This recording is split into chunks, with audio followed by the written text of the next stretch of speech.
Lisbon, Portugal, a city of captivating contrasts where ancient history breathes alongside modern energy.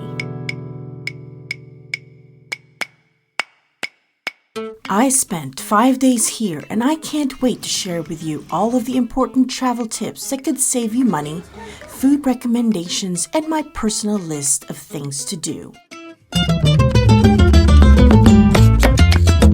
From the melancholic fado music echoing through the historic neighborhoods to the panoramic views from Sao Jorge Castle, every corner tells a story.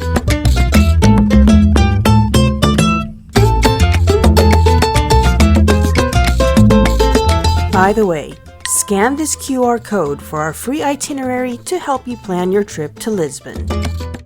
I was really excited about my trip, but as soon as I landed, I was really shocked by the long lines that were at passport control. An hour and a half later, I hopped on a boat and headed to my hotel. Commuting to and from Lisbon's airport is a breeze and shouldn't cost you more than 10 euros. I wanted to see what the best way to see the sights of the city was. And so on my first and second days, I tried the hop-on, hop-off bus. A 48-hour pass for all 3 lines cost me $41.88.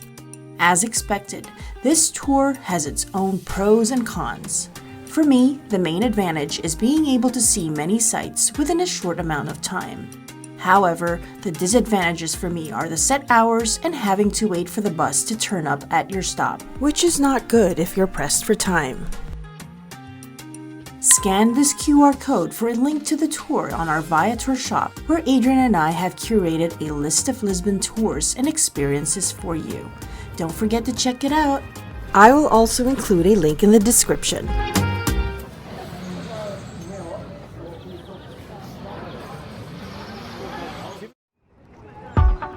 Weeks before my trip, I bought myself a Lisboa card. But before you could use the card, you actually have to exchange your voucher. So I headed to the tourism office at the ferry port to claim my pass. By the way, if you do visit Lisbon, I cannot recommend the Lisboa card enough. It will definitely save you a lot of time and money, but let's talk about that later. From the ferry port, I walked to the historic Praça do Comércio. Praça do Comércio is a majestic waterfront square in Lisbon, popular with tourists and locals. It was once the site of the Ribeira Palace, which was destroyed in the 1755 earthquake. It features a prominent equestrian statue of King José I and the impressive Arco da Rua Augusta. And if you take the elevator to the top of the arc, you will enjoy spectacular views of the Praça and the stunning river.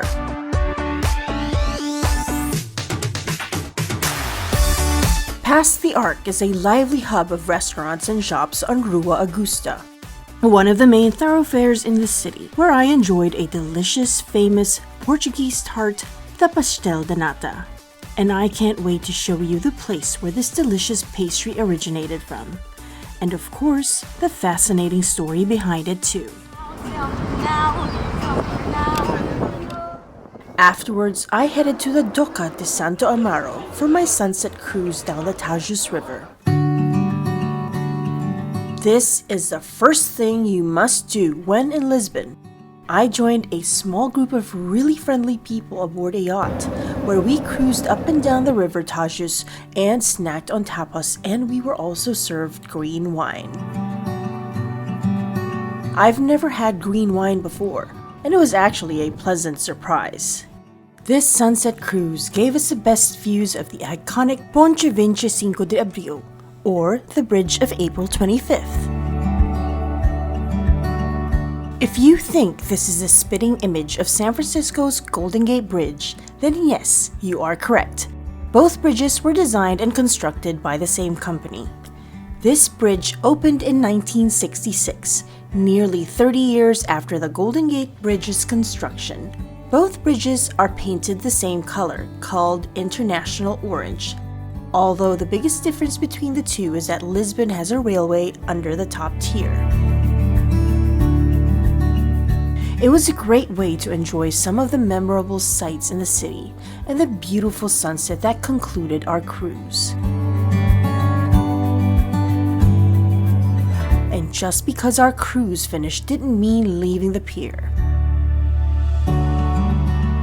With its row of lively restaurants and bars, the Doca de Santo Amaro was a perfect place to have a nice meal and enjoy the beautiful waterfront views.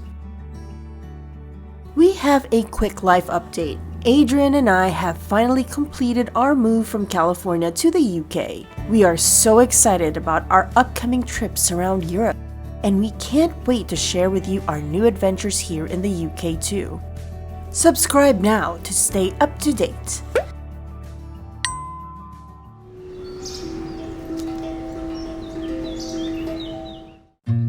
The following morning, I made my way back to Castelo Sao Jorge. The day started out a bit rainy, but after a few minutes, the sun came shining through. And before heading to the castle, I enjoyed the views of the city and the river Tajus at the Miraduro Santa Lucia.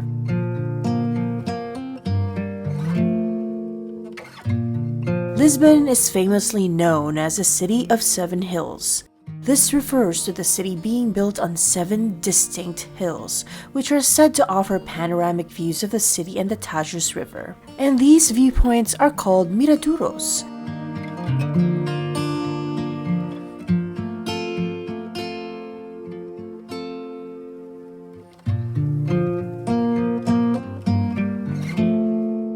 And just a short walk away was the Castle of St. George, or in Portuguese, the Castelo de Sao Jorge. And to gain access to this attraction, I used my Lisboa card, which also allowed me to skip the long lines.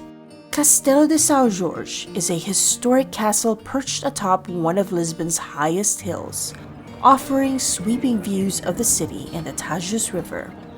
Originally built by the Moors in the 11th century, it later became a royal residence after the Christian reconquest. Today, visitors can explore its ancient walls, towers, and archaeological site.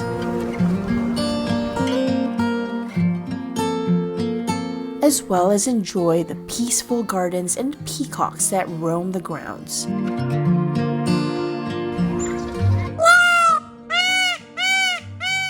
The castle is a symbol of Lisbon's rich and layered history, making it a must-visit landmark in the Portuguese capital.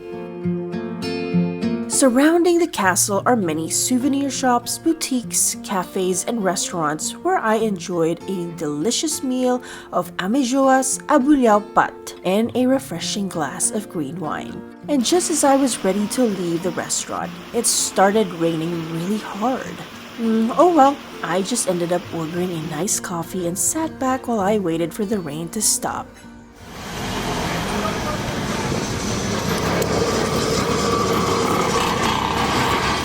My next stop was the nearby neighborhood of Alfama.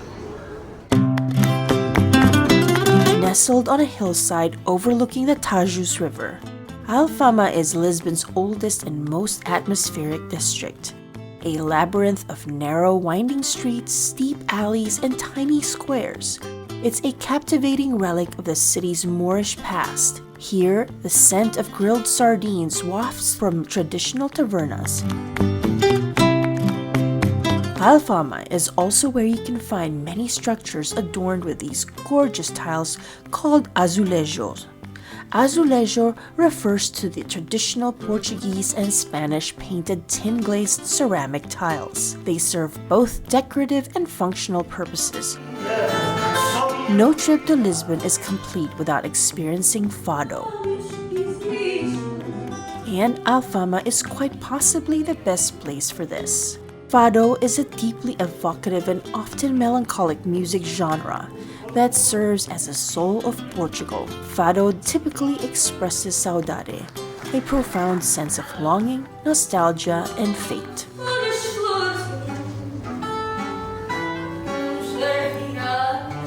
To experience Fado, I opted for dinner at the Mesa de Frades. where we were served a selection of Portuguese wine, dishes, and desserts.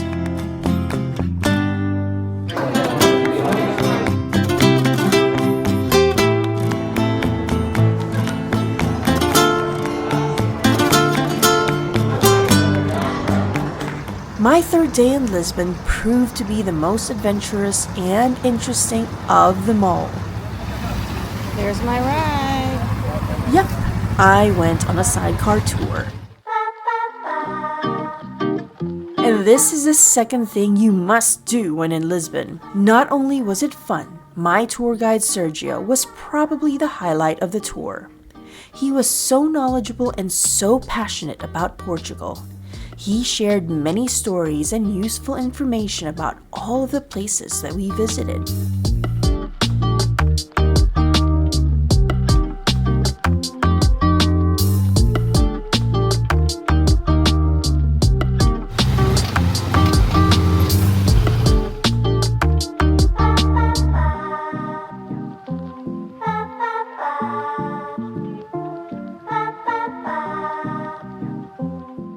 And in addition to taking me around, he introduced me to two of the most delicious things I have ever tasted in my entire life.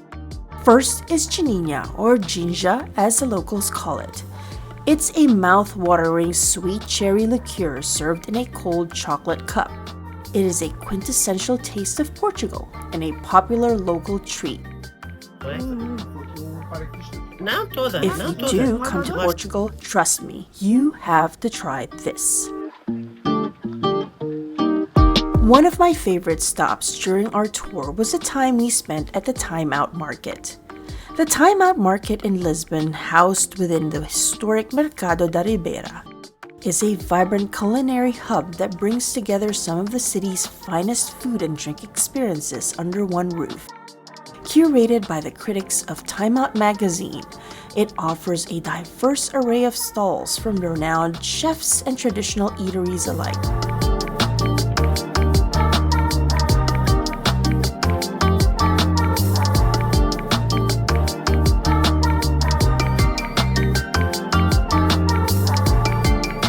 I highly recommend trying the pastéis de nata at the Mantegaria, which literally means the buttery. Each mantegaria is actually a factory and they make their own butter. Its premise is very simple. They sell pastéis de nata and drinks. And this is where Sergio taught me how to eat them like how the locals do, by sprinkling the top with cinnamon and powdered sugar. Pastel de nata was created before the 18th century by the Catholic monks at the Jerónimos Monastery. Monks who used egg whites for starching clothes utilized the leftover yolks to create pastries, including the pastel de nata. In 1834, the monastery was closed and the recipe sold to the sugar refinery, whose owners opened the Fábrica de Pastéis de Belém in 1837. Another Portuguese staple you must try is the bifana, a simple yet incredibly satisfying sandwich. It features thinly sliced pork, often marinated in white wine, garlic, and paprika, which is then quickly fried or simmered in its flavorful juices. The tender, succulent pork is typically served on a soft, crusty roll. One of the most popular places to have a bifana is at Bifanas do Afonso, but you'll have to wait in a long line to get one. Sergio took me somewhere better, a little-known hole-in-the-wall past the halls of the Time Out Market. O Triângulo da Ribeira. I swear, a pork sandwich didn't sound so appetizing to me at first. But after taking a bite out of the bifana with a little bit of homemade piri-piri sauce, I was hooked.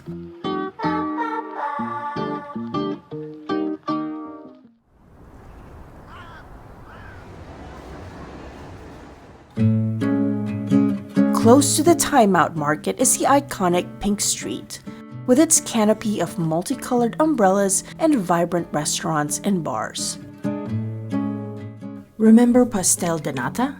Well, this is where it all started, the Jerónimos Monastery. The Jerónimos Monastery, a UNESCO World Heritage Site in Lisbon's Belém district, stands as a magnificent testament to Portugal's age of discovery. This sprawling 16th century complex was originally built to commemorate Vasco da Gama's pioneering voyage to India and to house the monks who prayed for the king and the seafarers. The monastery now serves as the final resting place for da Gama himself, along with other prominent Portuguese figures and members of the royal family.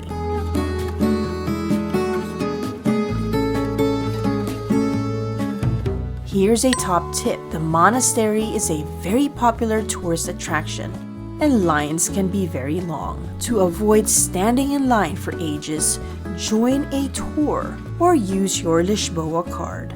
A short distance away from the monastery is the Monument to the Discoveries. The Monument to the Discoveries is a striking tribute to Portugal's age of exploration. Not far from the Monument of Discoveries is the Belém Tower.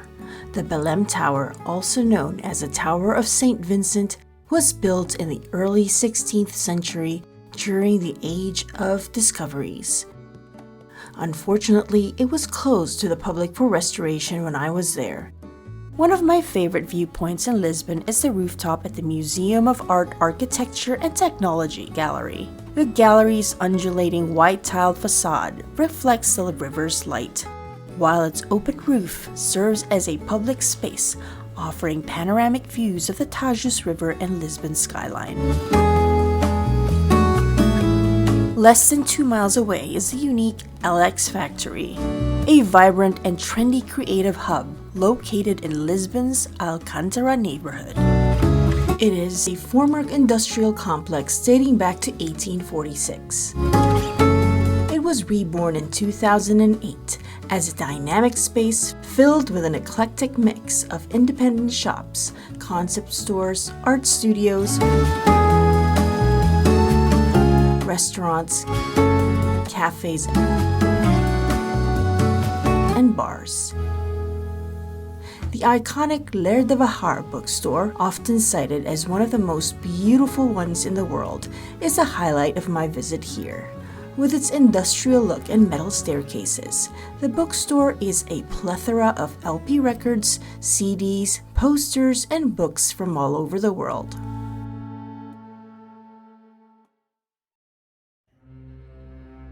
Lisbon is a city that is prone to earthquakes. This is primarily due to its location near the complex and active boundary between the Eurasian and African tectonic plates.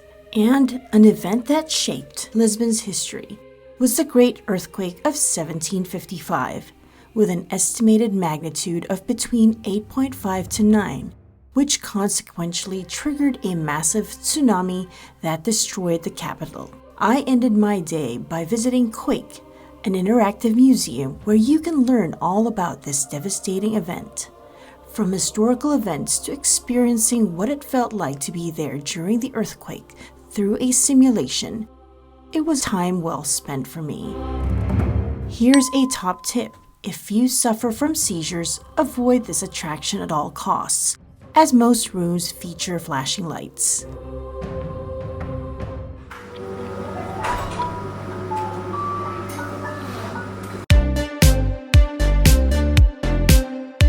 On my 5th day in Lisbon, I decided to explore the neighborhood more using the trams and 3 elevators. The most popular tram is the iconic 28, a charming and bumpy journey through some of the city's most historic and picturesque neighborhoods.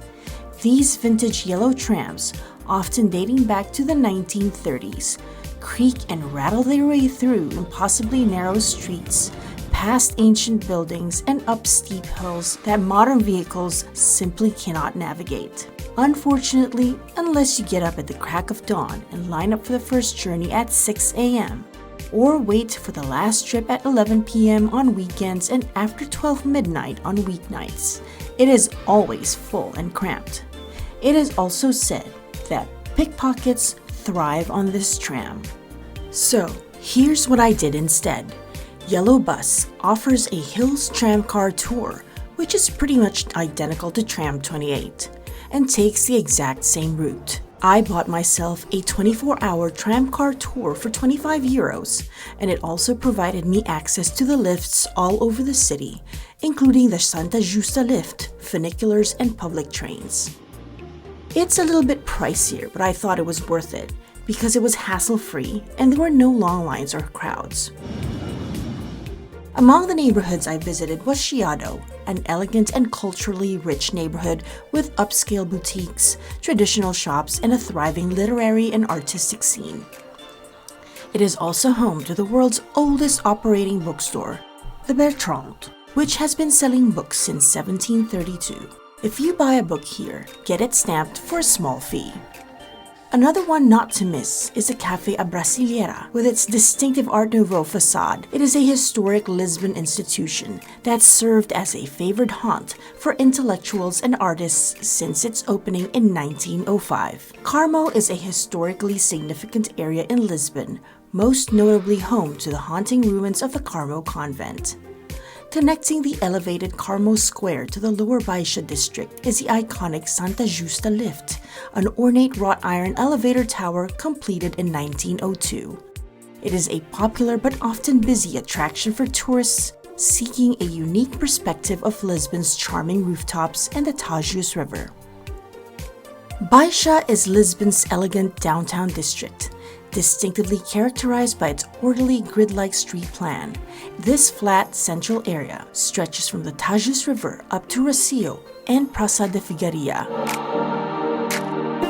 Rocio is also where you will find the Restauradores Square, dedicated to the restoration of the independence of Portugal in 1640, after 60 years of Spanish domination. Rocio is a bustling hub of restaurants and shops. And if you fancy some Portuguese sardines, this colorful shop is the best place for it.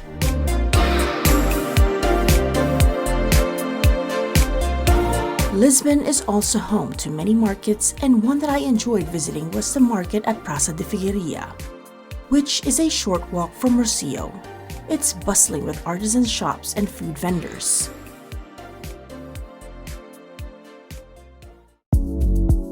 Exploring Lisbon on foot can be quite challenging due to its hilly streets, and this is where Lisbon's world-famous funiculars play a very important role. Lisbon's funiculars, locally known as elevadores, are charming and historic cable railways that play a vital role in conquering the city's notoriously steep hills.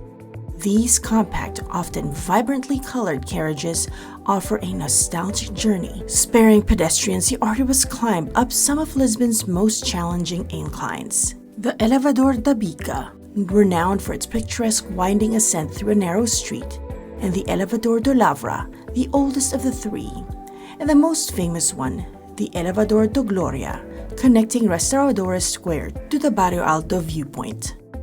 And so, I ended my last evening in Lisbon by spending time in the vibrant and fun Barrio Alto. Barrio Alto, Lisbon's bohemian district that undergoes a dramatic transformation from day to night. And as the sun sets, Barrio Alto truly comes alive, becoming the epicenter of Lisbon's nightlife.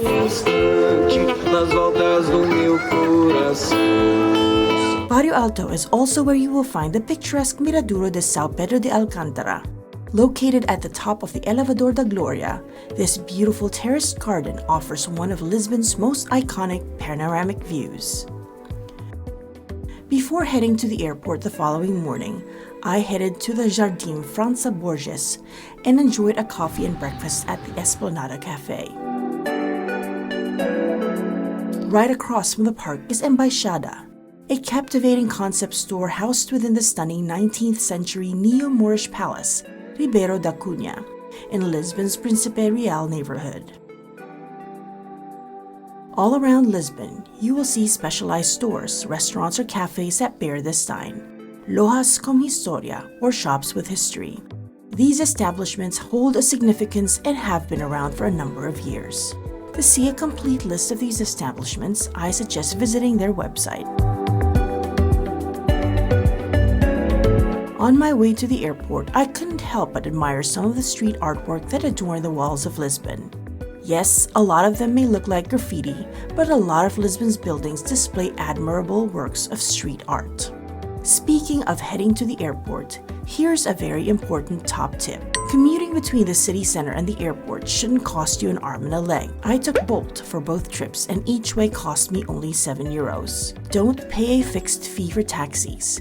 I've heard stories of taxis charging tourists anywhere from 20 to €50 for a one-way trip. When in Lisbon, taxis should always use their meters, and if you'd like to know how much your trip will cost you ahead of time, I suggest using either Bolt or Uber, which are both super affordable. Another way to get to the airport is by taking the subway, which is convenient if your accommodation is close to a subway station. You can also try taking the airport bus, which makes several stops in the city, including certain hotels. Getting around Lisbon can be easy and challenging at the same time. Easy because public transportation is abundant and understanding the route maps for bus, tram, and train stops is very easy. Paying for a ride is pretty easy too, as you can just tap your Lisbon card or use your debit or credit card to pay for tickets. There are also a lot of tours online. Scan this QR code to access our very useful Viator shop, which will give you links to the Lisbon tours we recommend. Tours can be very handy, especially if you're on a tight schedule. Having a tour guide, I think, gives you a better appreciation of the city's most popular destinations. All around Lisbon, you will find tuk-tuks and vintage cars whizzing tourists around. These are a great and fun way to explore Lisbon. However, be aware that these are one of the most expensive modes of transportation around the city. Someone recently asked me, should I rent a car in Lisbon?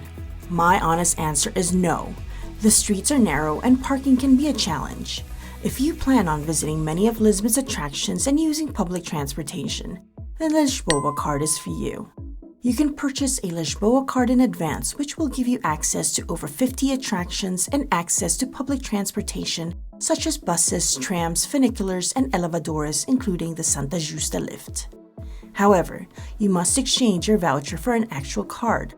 It becomes valid from the very first time you use it, and you can buy passes that can last you 24, 48, or 72 hours. But remember, don't lose it. Card and contactless payments are accepted in most places in Lisbon. However, I recommend keeping a small amount of cash with you at all times, especially if you plan to visit markets, as some vendors would prefer to be paid in cash. Lisbon is a city that is honestly best explored on foot. With its fascinating streets and alleys, there is just so much to see and explore.